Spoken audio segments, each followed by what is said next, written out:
The light's on. Oh, that's better. Okay.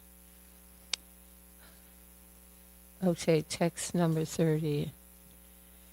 Vidyan u vidyav avantau.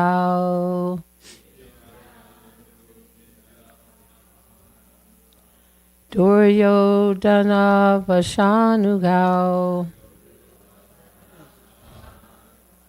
Swayambare svavaginim. Krishne saktam yasedatam. Vijanu vidyav avantau. Yeah. Duryodhana vashanugau. Swayambare swapagninam nim. Krishne saktam yasedatam. Please chant.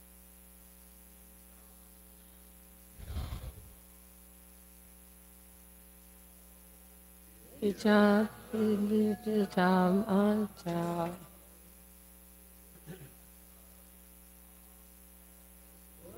Vijatam.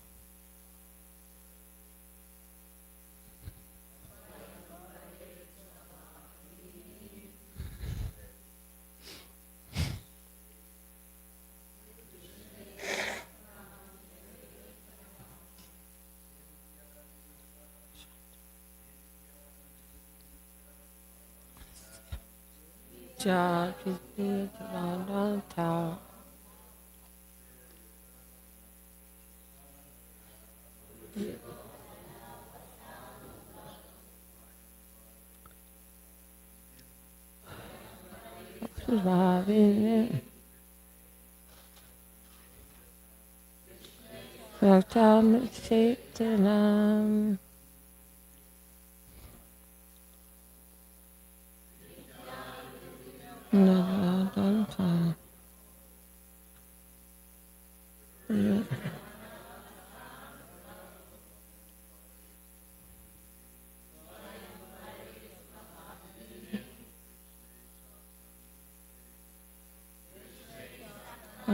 Okay.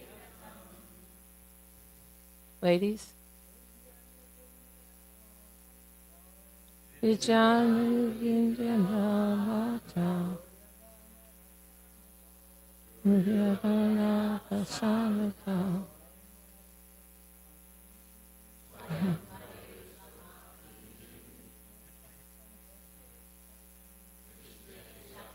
Vishetalam.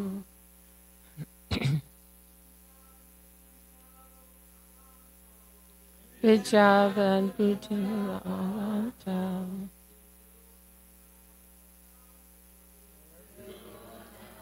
Asavanta. Ravi. Nesatam Visetantam.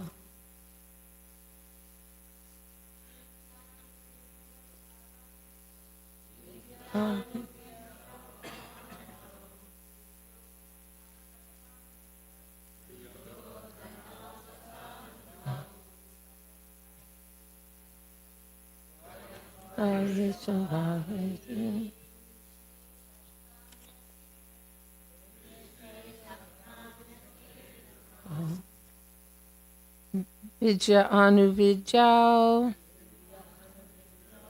Vindya and Anuvindya, Avantyao, dual kings of Avanti, Duryodhana Vasha Anugao, subservient to Duryodhana,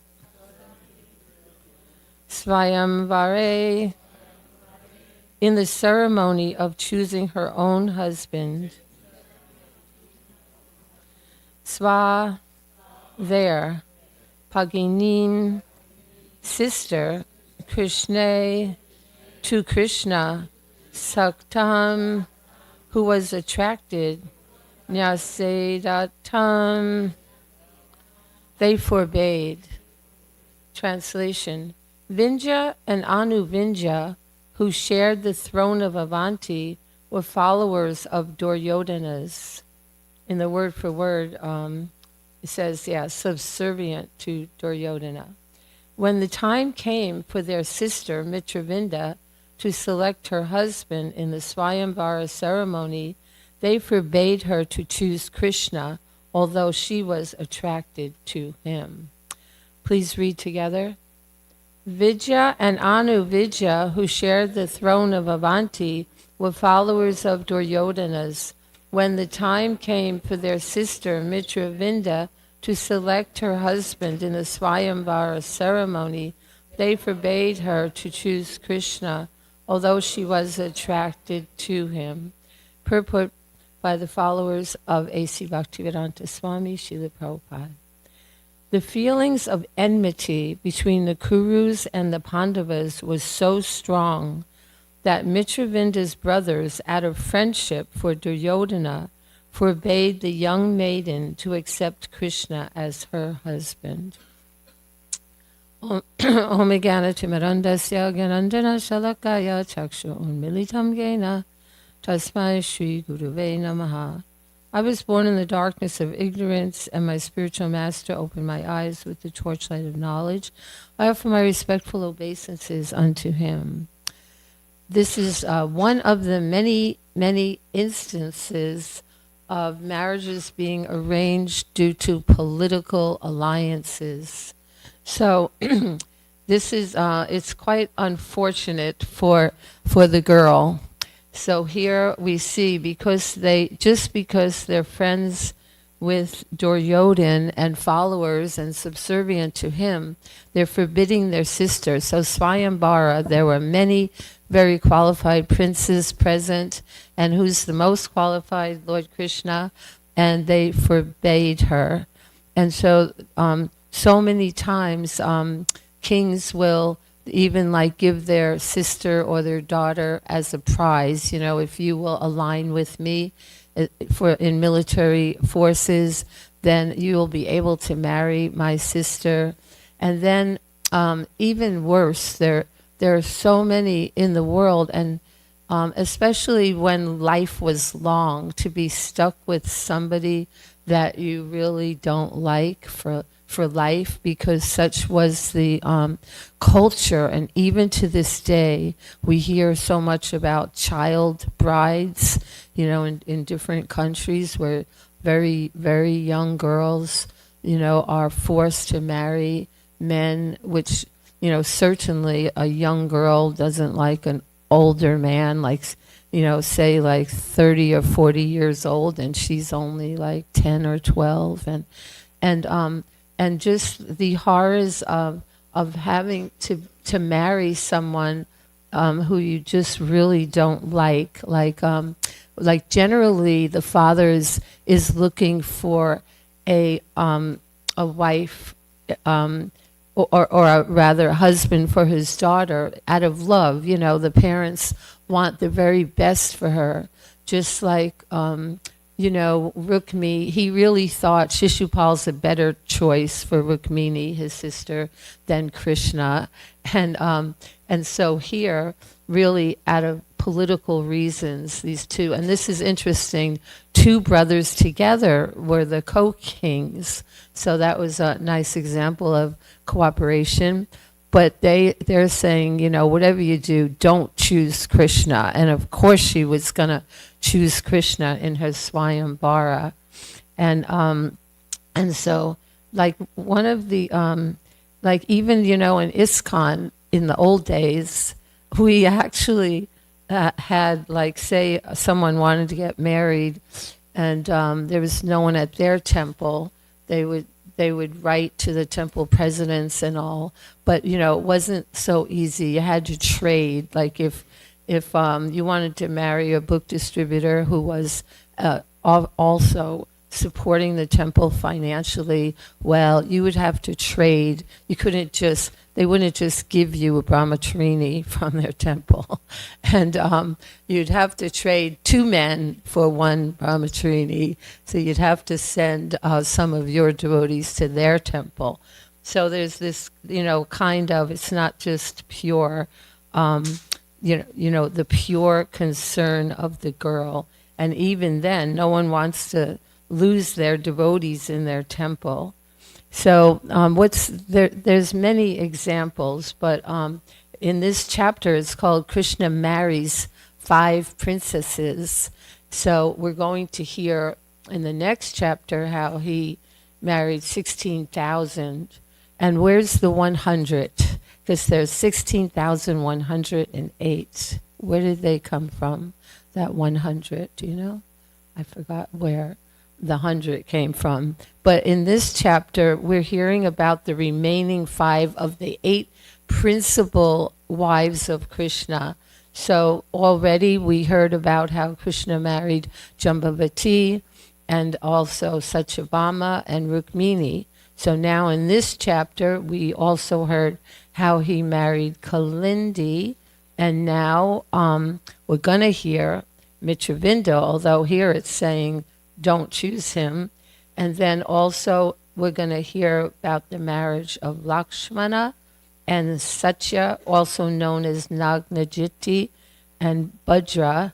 So we will hear about those in this chapter later on. So now the most example, imagine the horror. I guess like one learns to accept it.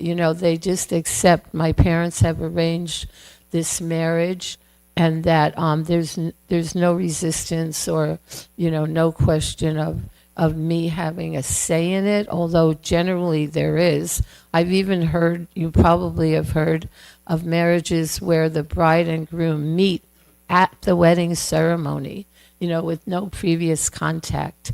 It's like a surprise who I'm going to marry. So this is like so much faith, because we see one thing, arranged marriages have statistically longer longevity, greater longevity than love marriages, because in love marriages, there's oftentimes this kind of infatuation, like they call it the honeymoon stage, for a couple of years, and then one becomes very disappointed later on.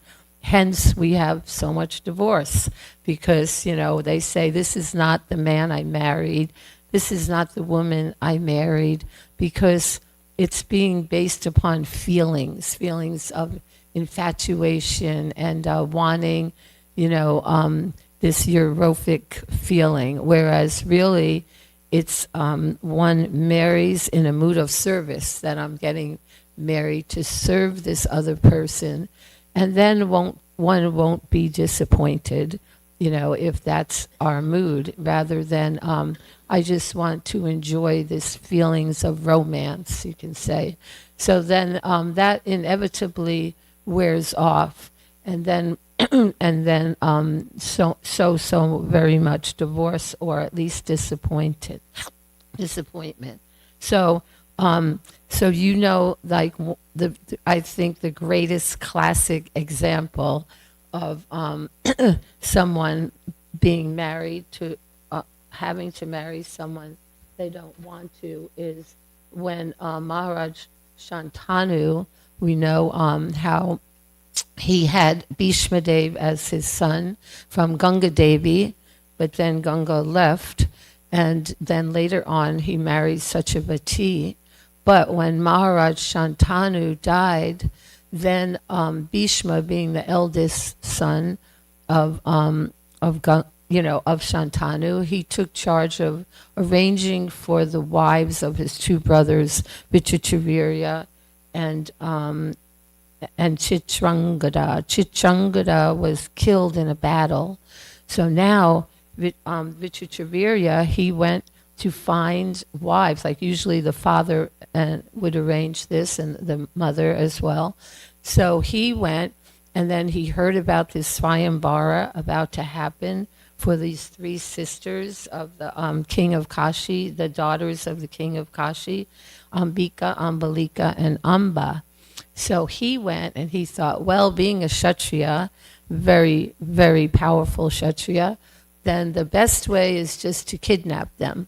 No need to go through the whole Swayambara ceremony, because actually Vichitravirya is not even here.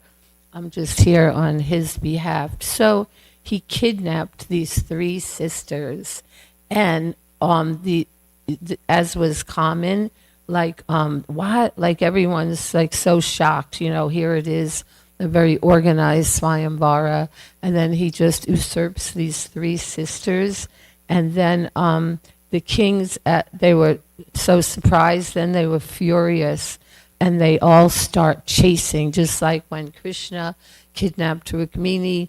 They're following him on their chariots, shooting so many arrows. And imagine the princesses, they're also shocked. They never expected to be kidnapped, and they're trembling. All these bows, all these arrows are flying over them. But Bhishma, he could counter all of them.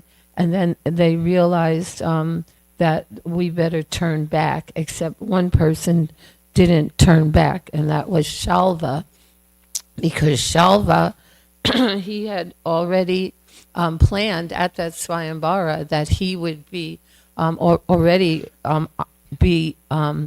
chosen by Amba, because they had an agreement. He had given his heart to Amba, and she had certainly given her heart to him.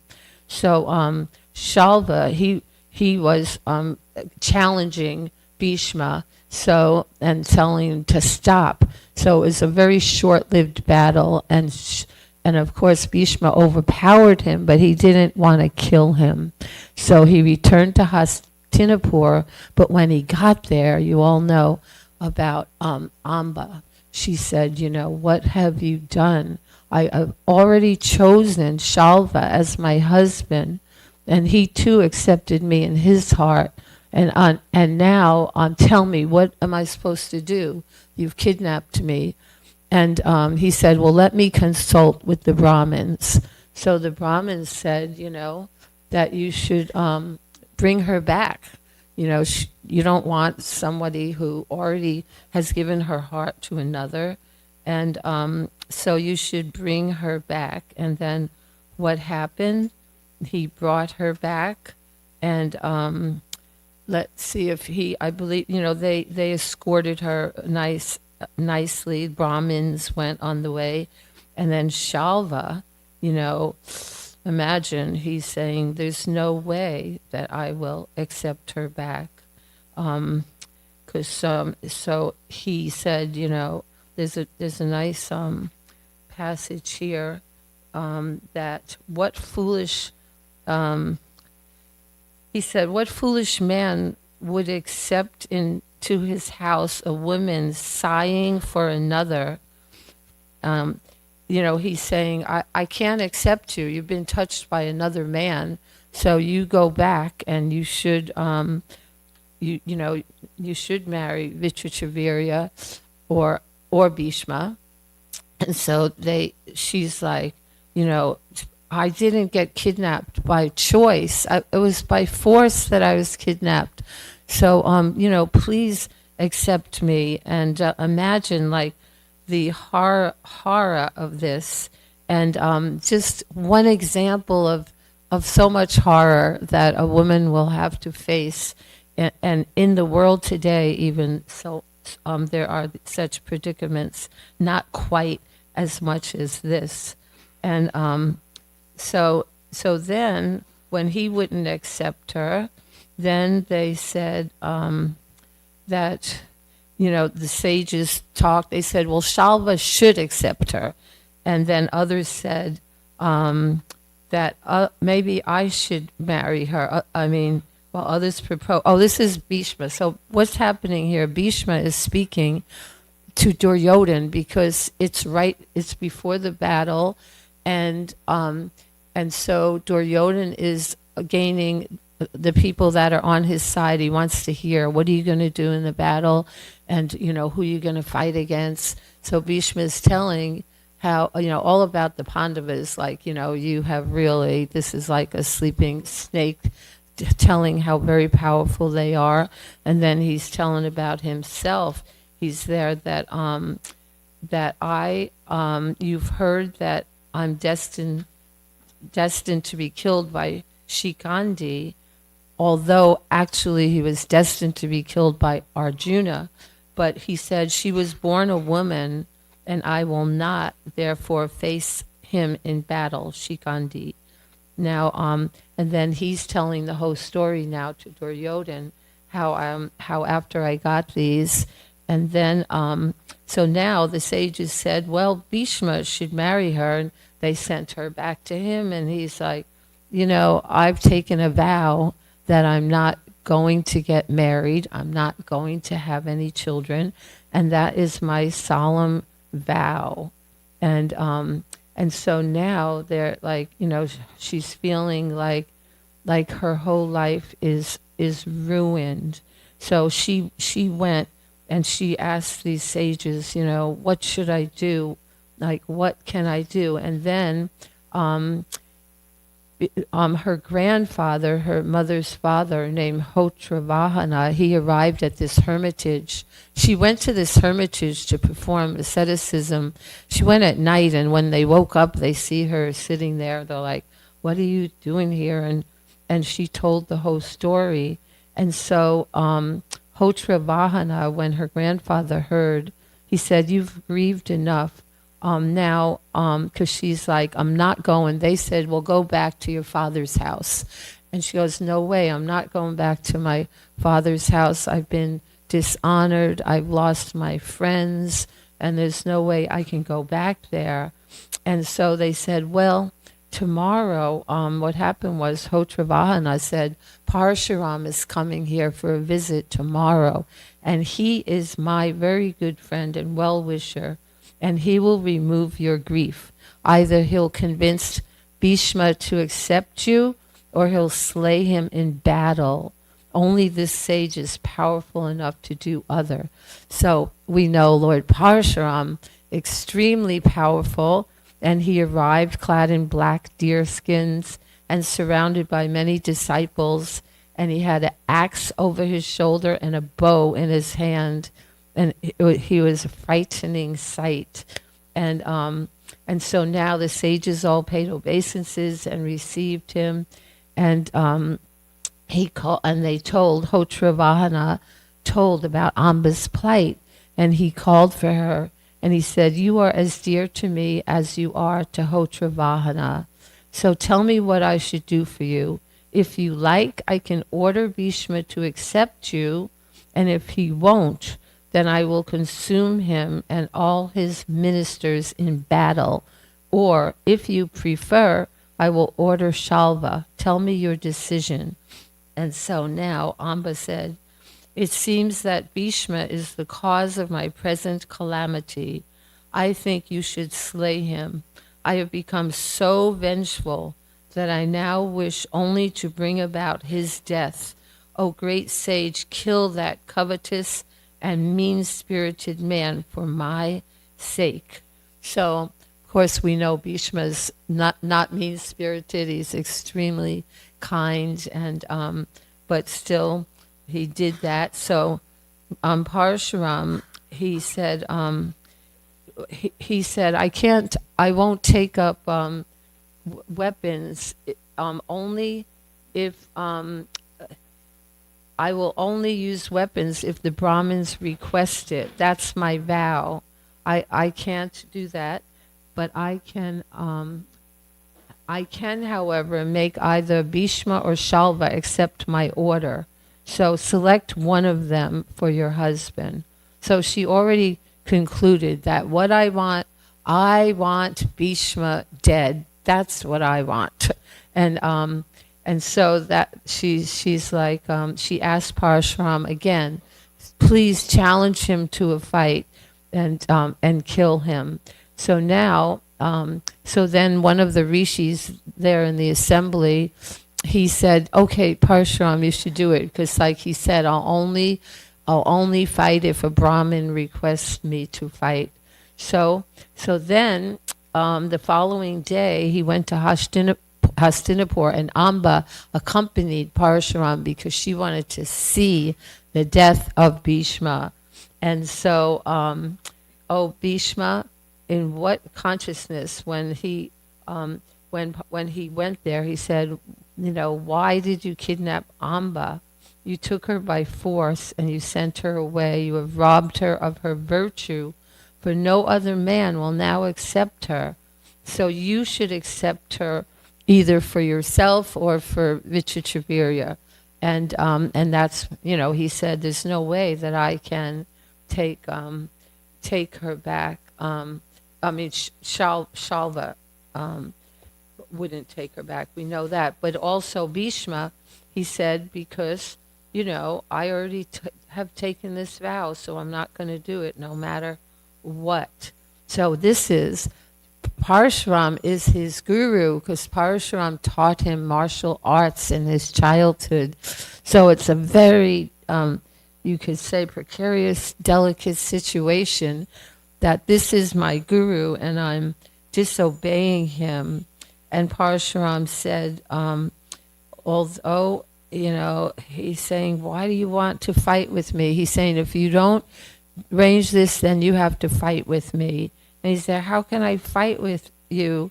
I'm your student. And Parshuram said, yes, although I'm your preceptor, you have not obeyed my command.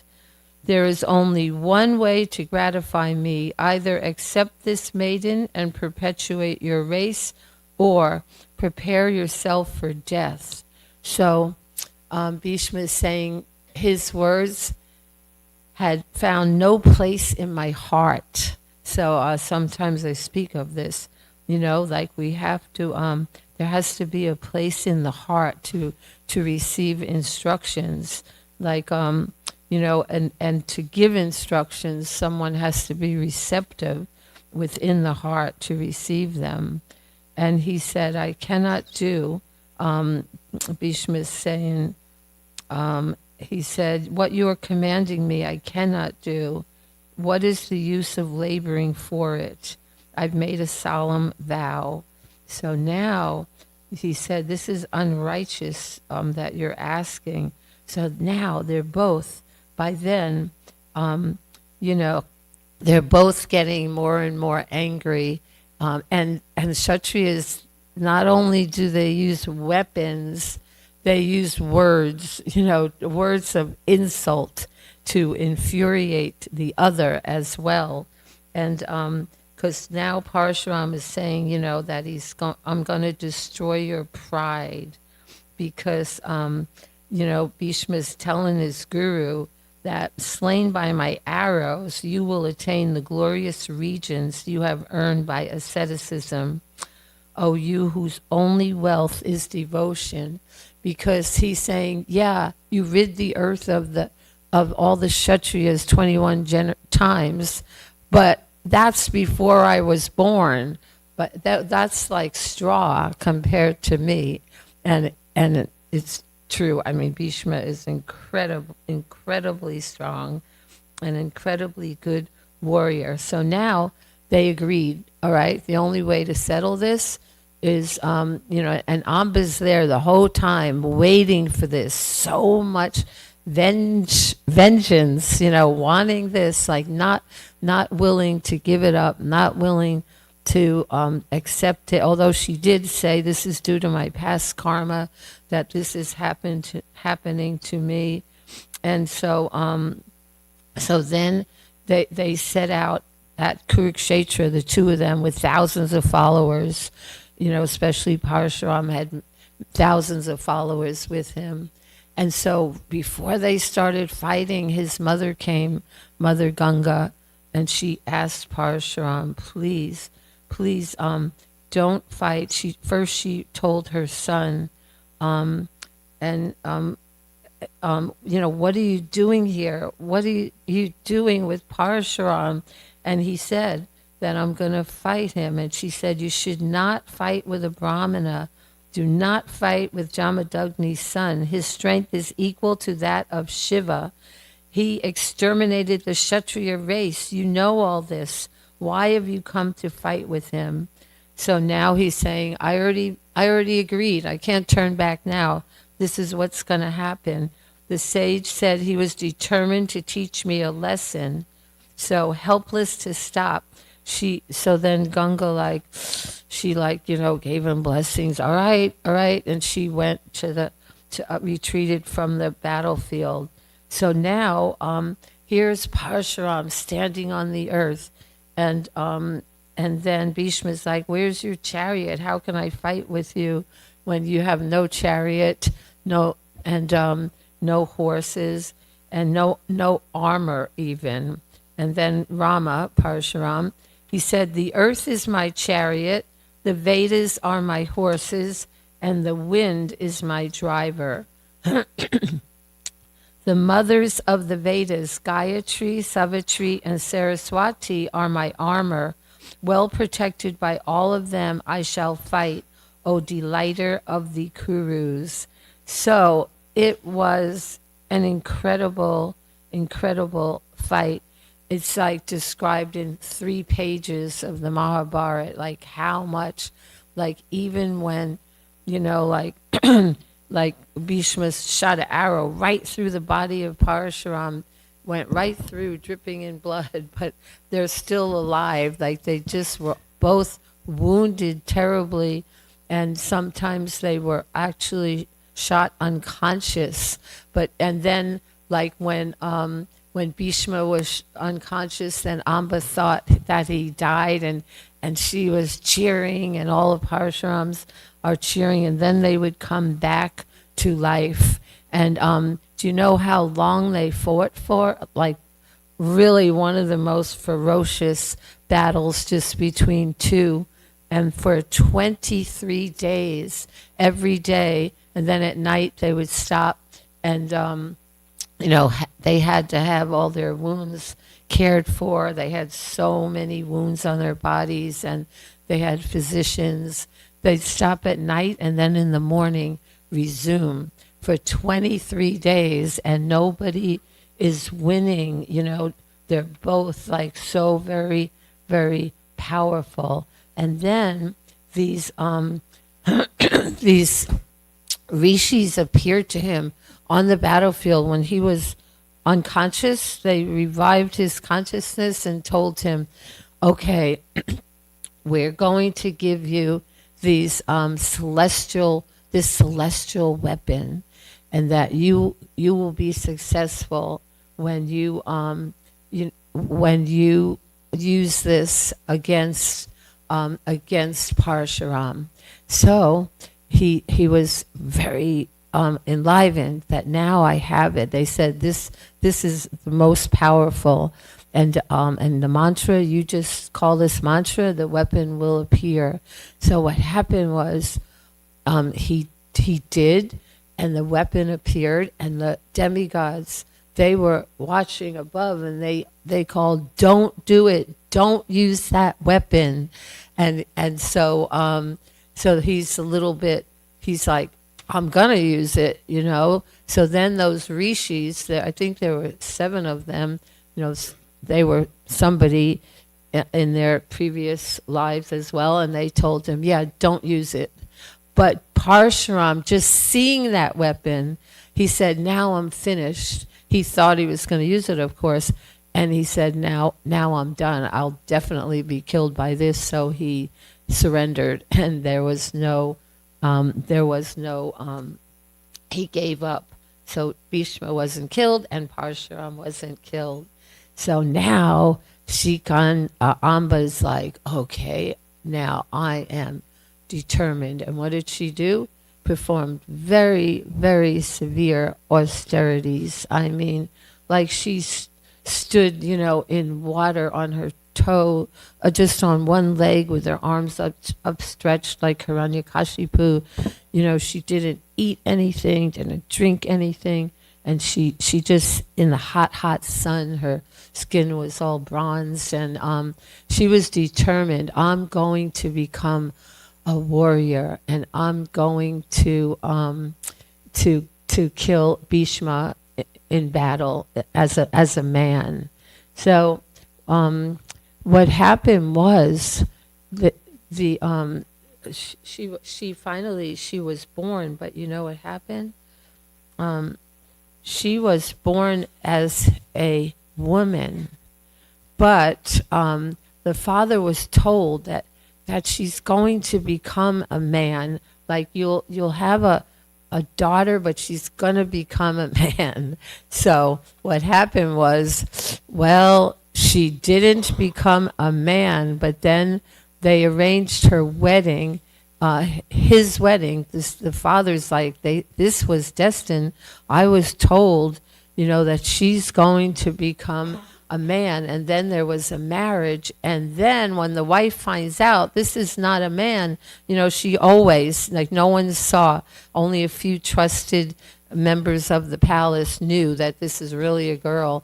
Everyone else thought it was a boy. She always dressed like a boy and learned the martial arts and everything. And then what happened was when she got married, the wife was like, you're a woman, and she sent a message to her father, and then the father came with an army and everything. Like, how can you do this to my daughter and marry my daughter to another woman? And so then Shikandi felt so bad that I caused all this trouble. I caused like my father and how the kingdom about to be attacked. I'm just going to go. I'm leaving, and I'm just going to perform asceticism. So he went into the forest, and then he met this yaksha and said, what's the matter? Why are you crying? And he said all of this, and he said, well, listen, he felt compassion. I can give you my manhood, and then I'll take your womanhood. And he said, but only temporarily, not forever, but I'll accept the womanhood so that you can be a man and allay this problem. So he becomes a man, and he goes back, and the king is there, ready to fight with his army. And then he says, no, actually, I am a man. The father says he is a man. So he sends maidens to go make sure he's a man. And then what happened was the yaksha, he thought, all right, I took I promised that I would give back my manhood to the yaksha. So but in the meantime, a leader of the yaksha came, and he sees him. He was always hiding in his house. Why are you a woman now? And he said, you fool, you became a woman. Now I curse you. You have to stay a woman. So Shikandi got to stay a man, and he was now determined to kill Bhishma on the battle. But what did Bhishma say? I will never fight with a woman, of course, or one who pretends to be a man, or one who was a woman. I refuse to fight. So even when Shikandi would shower weapons and arrows at Bhishma, he would just stand there and not fight. Now, all right, so that's just one example of this, of like of usually women don't revenge like that, but rather they accept it for life, and they'll accept what their parents have arranged, even if they don't like him. Of course, that's in other cultures. In America, they wouldn't. They would get divorced. But in a culture where there's not divorce. Now, I just wanted to read the next verse, because it just is one short verse with no purport. I can just read the English. So the English is this. Let's see, 31. Oh, it's the wrong chapter. 58, right? 58, 31. Oh, sorry. Okay, one short verse here.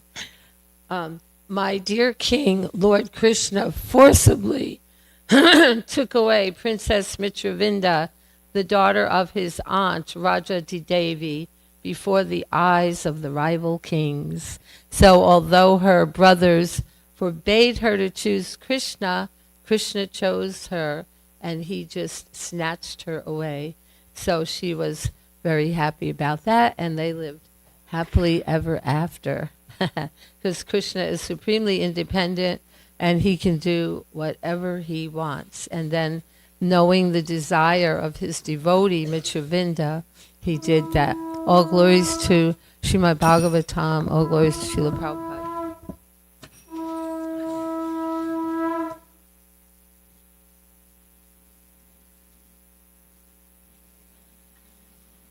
So tomorrow will be 32.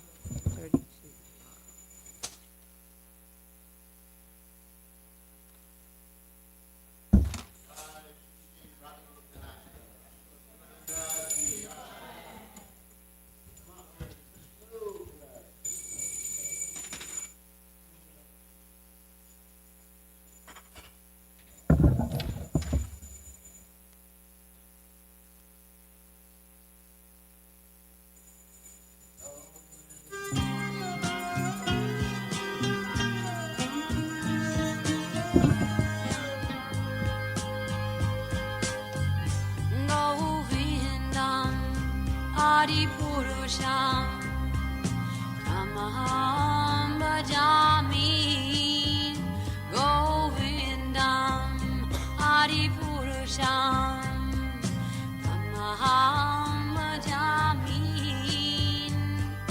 Govindam Adi Purusham Tamaham Bhajami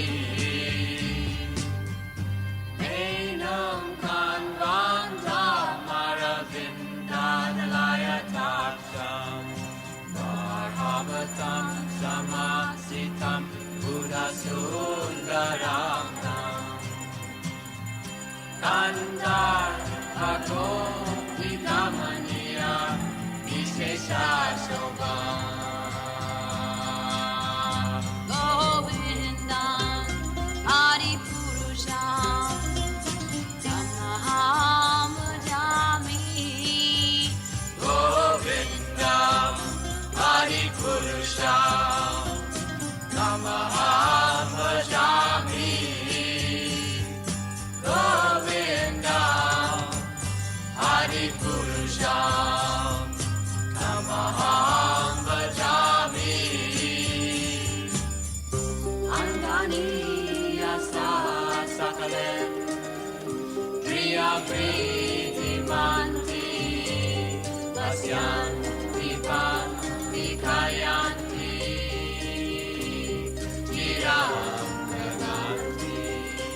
Ananda Maya Sadhu Jala Vigrahasya Govindam Adi Purusham Tamaham Bhajami Govindam Adi Purusham Tamaham Bhajami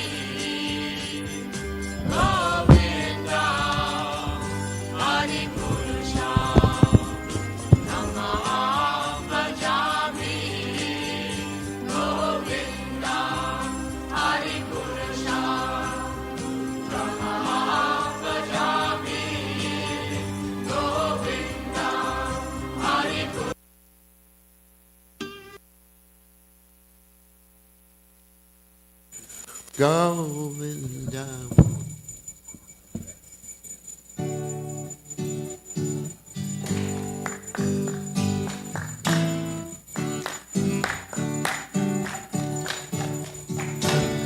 Namako Vishnu Pajaya Sakastaya Bhuttalaya Bhakti Bhakti Vedanta Ramanitina Bindaya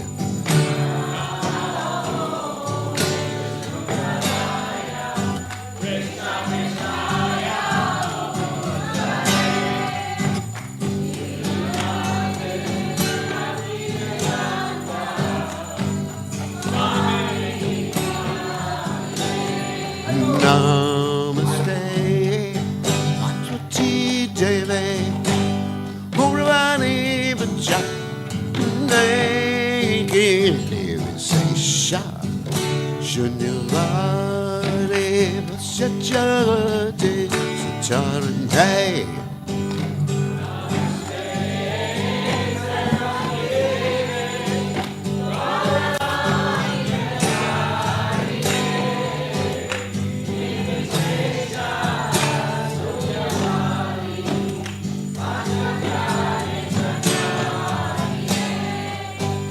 자유세 Krishna Chaitanya Prabhupada Jananda Jidvaita Gadada Siva Sati Gauravat Vrinda Jai Sri Krishna Chaitanya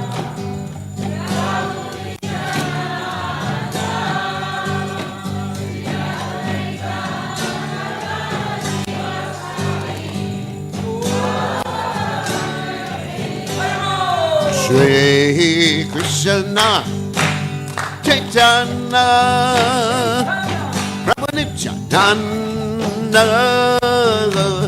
Advaita Gadada Siva Sati Gauravat Vrinda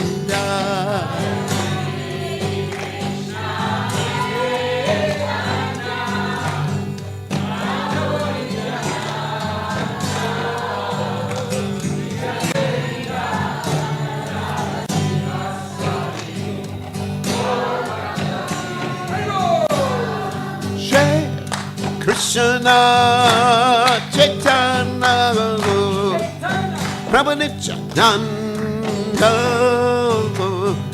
Advaita Gadada Siva Sati Gauravat Vrinda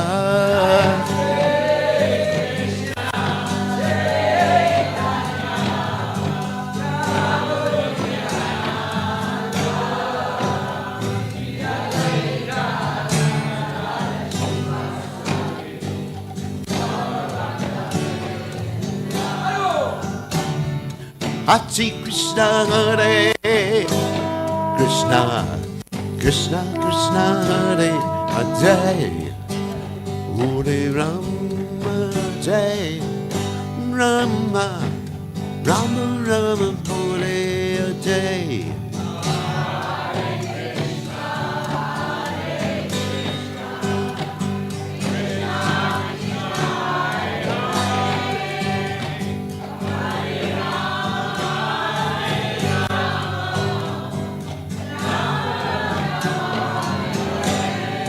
Hare Krishna Hare Krishna Krishna Krishna Hare Hare Hare Rama Hare Rama Rama Rama Hare Hare Hare Krishna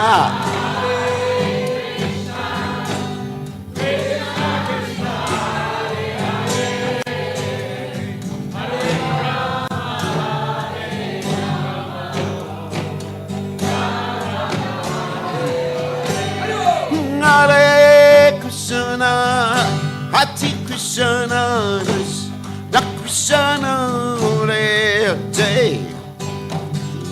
Rama Hare Rama Rama Rama Hare Hare Hare Krishna Krishna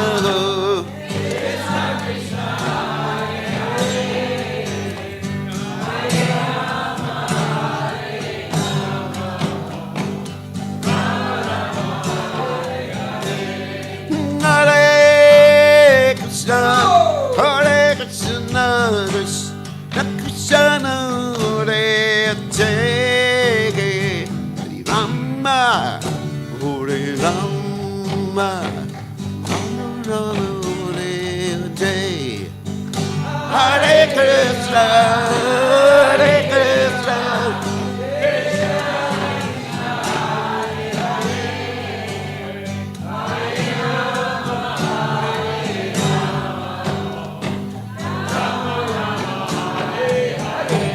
Hare Krishna, Hare Krishna, Krishna Krishna, Hare Hare, Rama Hare Rama Rama Hare Hare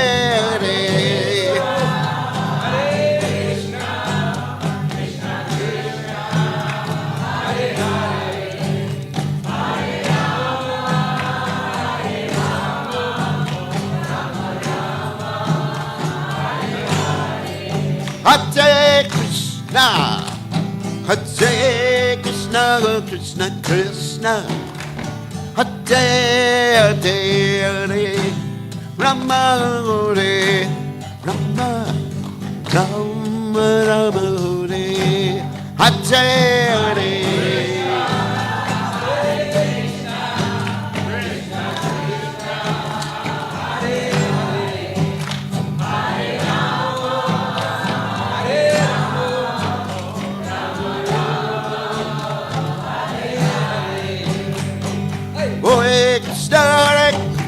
Krishna Krishna Krishna Hare Ram Ram Ram Hare Hare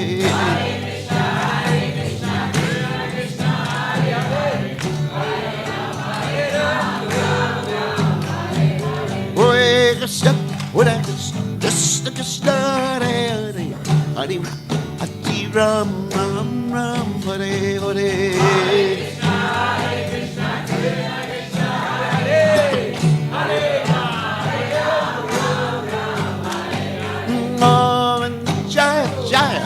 Gopala Jaya Jaya Radha Ramana Hare Govinda Jaya Jaya Govinda Jaya Jaya Gopala Jaya Jaya Govinda Jaya Jaya Gopala Jaya Jaya Radha Ramana Hare Govinda Jaya Jaya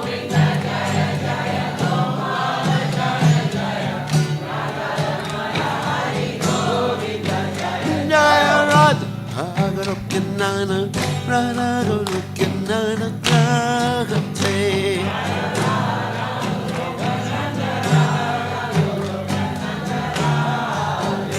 Nayarada, looking Nana, Rana, looking Nana, Kragate.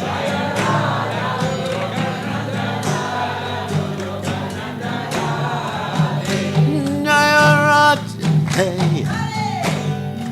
Jaya Jaya Rane Jaya Kate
Chaitodarpanam marjanam bhava mahadavagni nirpapanam shreya yakandritaranam Vidyavadu Jivanam Anandam Buddhi Vardhanam Pratipanam Purnamrita Swadanam Sarvatma Snapanam Param Vijayate Shri Krishna Sankirtanam Nam Namakari Bahuda Nija Sarva Shaktis Tatra Pita Niyamita Manena Kala Etadrishita Vagripa Bhagavan Mamapi. Happy New Year.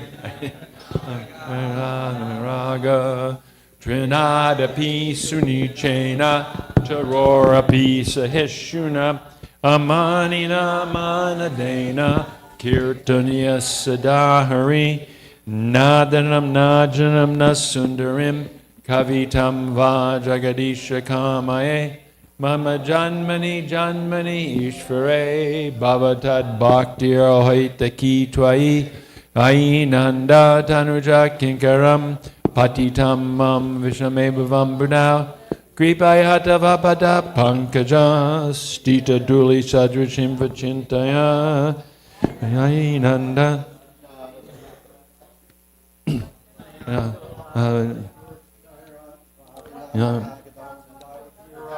Goloka Nishitam Stita Nishati Yugayatam Namishena Chakshusha Pravashayatam Shunayatam Jagat Sarvam Govindam Virahena Me Ashlisha Vapadamratam Panashtumam Adarshanam Marmahata Karotuva Yatatatava Vidatatu Lampato Mat Prananatastusa Eva Napara.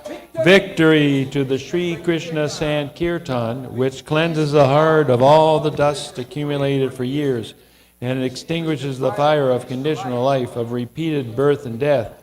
This Sankirtan movement is the prime benediction for humanity at large because it spreads the rays of the benediction moon. It is the life of all transcendental knowledge. It increases the ocean of transcendental bliss, and it enables us to fully taste the nectar for which we are always anxious. O my Lord, congregational chanting of your holy name alone can render all benediction to living beings, and thus you have hundreds and millions of names like Krishna and Govinda. In these transcendental names you've invested all your transcendental energies. There are not even hard and fast rules for chanting these names. Oh, my Lord, out of kindness you enable us to easily approach you by your holy names. Unfortunate that I have no attraction for them.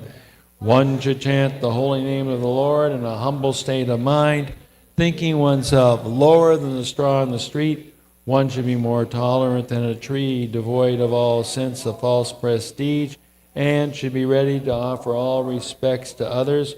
In such a state of mind, one can chant the holy name of the Lord constantly. O Almighty Lord, I have no desire to accumulate wealth, nor do I desire beautiful women, nor do I want any number of followers. I only want your causeless devotional service, birth after birth. O Sanrajnanda Krishna, I am your eternal servitor. Yet somehow or other I have fallen into the ocean of birth and death. Please pick me up from this ocean of death and place me as one of the atoms at your lotus feet. Oh, my Lord, when will my eyes be decorated with tears of love, flowing constantly when I chant your holy name? When will my voice choke up, and when will the hairs of my body stand on end at the recitation of your name? Oh, Govinda, feeling your separation, I